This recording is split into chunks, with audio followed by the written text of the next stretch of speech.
Wine is one of the most climate-sensitive businesses on earth. It's picky and only thrives within a narrow comfort zone. Southern Europe, California, Chile's Central Valley. But climate change is now pushing many traditional wine regions out of that narrow comfort zone. It's the flood, heat and drought, if not the unpredictable weather, that's destroying the crops. Yet not everywhere is it equally. While some places struggle to survive, other unexpected places are quietly gaining ground.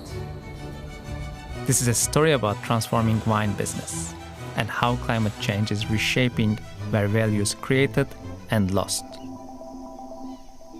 A stable climate is important for any crop, but the wine grapes are especially sensitive. Too cold, they don't ripen.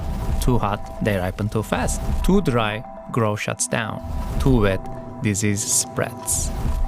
Because of that, even a shift of 1 or 2 degrees can change ripening times, water demand, and the balance between sugar and acidity. And that sensitivity makes wine one of the most climate-exposed global businesses. Chile's Central Valley has long enjoyed just the right conditions to produce its globally loved wines, like its signature Carmenere and its export-driving Cabernet Sauvignon. Chile is one of the top wine exporters in the world. For decades, its success formula was quite simple: abundant land, dry summers, meltwater from the big Andes Mountains, and stable weather. However, this formula of success is in danger. The country has been living through a 15-year mega drought, the longest in its modern history. And the majestic Andes Mountains are no longer saving the day. Its glaciers, which feed Chile's rivers, are disappearing by around 70 centimeters a year, much faster than the global average. For the wine industry, the impact is visible. The production has steadily declined over the last 5 years. But this is not stopping Chileans to produce their beloved wine. If anything, it is pushing them to be more creative. Climate pressure is forcing adaptation, but not in a single way. Here, different forms of knowledge are responding to the same stress.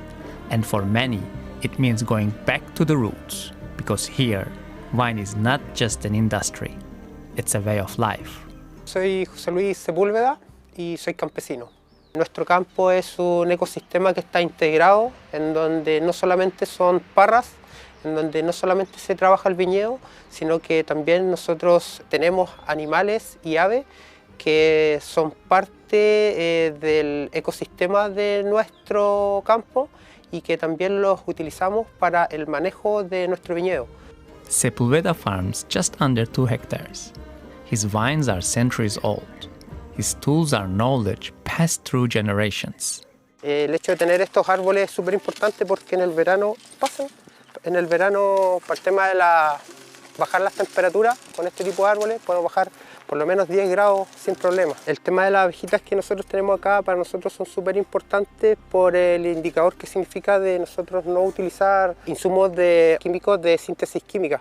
Entonces las abejitas estas ayudarnos a todo el tema de polinización acá. The extreme heat and the drought are causing destructive wildfires, but Sepúlveda prepares for it with a little help from his friends. Tenemos a nuestras ovejitas, que ellas son parte muy importante en el manejo que hacemos nosotros acá en el campo. Nos ayudan en el manejo del viñedo, nos ayudan también con el abono natural que nosotros ocupamos acá. Entonces las ovejitas, nosotros hacemos un manejo con ellas para los potreros, poderlos tener en verano sin cobertura vegetal y con eso poder reducir casi en un 100% el riesgo de incendio que pueda entrar vía terrestre. But adaptation has limits. Tuvimos la última vendimia en cantidad de producción, nos disminuyó un 55% en comparación a un año normal. Y creemos que eso es también parte del cambio climático que hoy día tenemos. O sea, el tema hídrico es súper importante. For small producers, climate adaptation is about survival, not optimization. At the other end of Chile's wine world stands a global giant, Viña Concheitoro. With a yearly revenue of more than $1 billion, its response to climate change looks very different. Viña Concheitoro es una empresa líder global en producción de vino. Es una de las productoras y exportadoras más importantes del mundo. Since 2014, the company invested millions of dollars into adaptation and optimization of their vines in an ever-warming climate conditions. The Research and Innovation Lab brings together PhDs from fields like agronomy, biotechnology, molecular biology, and social sciences. Their focus is water efficiency. 4 flow towers measure solar radiation continuously. Combination with temperature, wind, and cloud data, researchers calculate real-time water loss and irrigate accordingly. Con esto estamos ahorrando alrededor de un 18% de agua, que son 540 metros cúbicos por hectárea. Va a quedar a disponibilidad pública, a disposición pública. This will help not only Concha y Toro, but other wine producers in the region to also optimize their water usage. That 18% matters a lot in a country where water is scarce. The company is also changing how vines grow. By adjusting the position of vine leaves, they create natural shade over the grapes. Less sun means less heat. Less heat means less water loss, without chemicals or artificial covers. For Chile's largest producer, science can buy time, but it cannot solve the water crisis alone. Now let's go to Germany. Here, climate change has done something unexpected.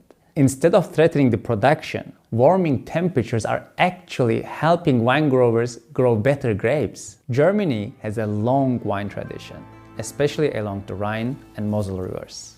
Now, warming temperatures are pushing vineyards beyond these historic regions, even to places like Sylt in the far north, where wine growing would have been unthinkable just decades ago.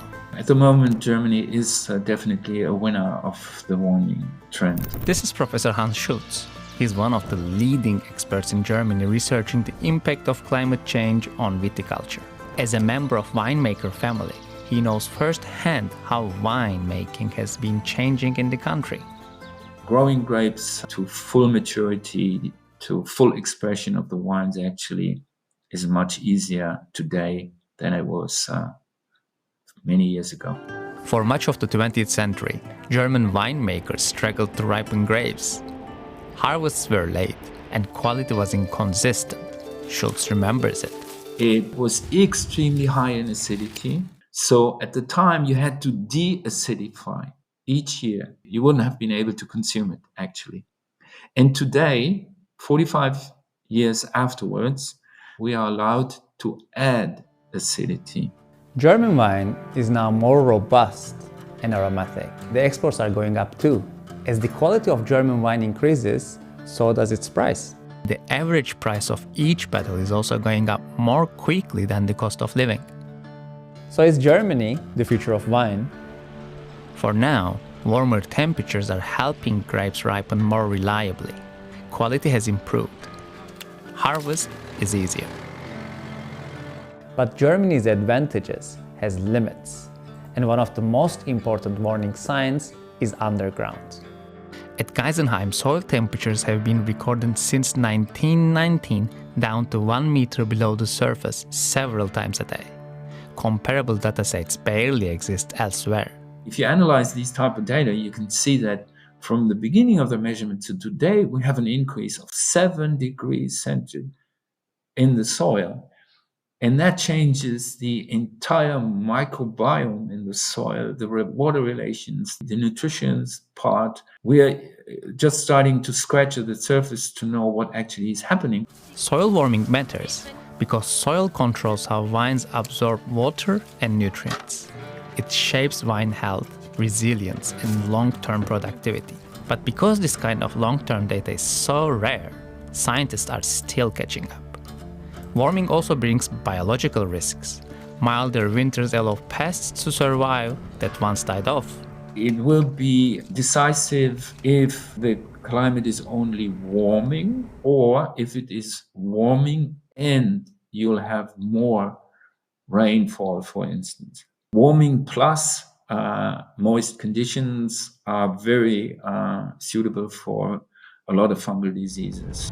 Add to that more extreme rainfall, flooding, and hail, events that can destroy an entire harvest in minutes. For winemakers, this creates a structural problem. Vineyards are planted for 30, 50, sometimes 100 years, but the climate they must survive in is still changing. So what does all this mean? Climate change is not damaging the industry evenly. It is redistributing the risk and value. In places like Chile, producers are forced to adapt just to survive. Drought, water scarcity, and extreme events are pushing costs up and production down. Large companies can invest in science, move vineyards, and buy time. Small producers often cannot.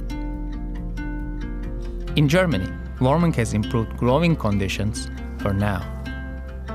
Better ripening has raised quality and prices. But even here, new risks are already emerging below the surface. And climate change is not the only pressure. Wine consumption is falling in many traditional markets. Non-alcoholic wines and other alternatives are growing fast. That means the future of wine will not be decided by climate alone. It will depend on who can adapt vineyards over decades, invest in research and data, manage water and soil more precisely, and respond to changing consumer habits. How is the wine production in your country affected? Let us know in the comments.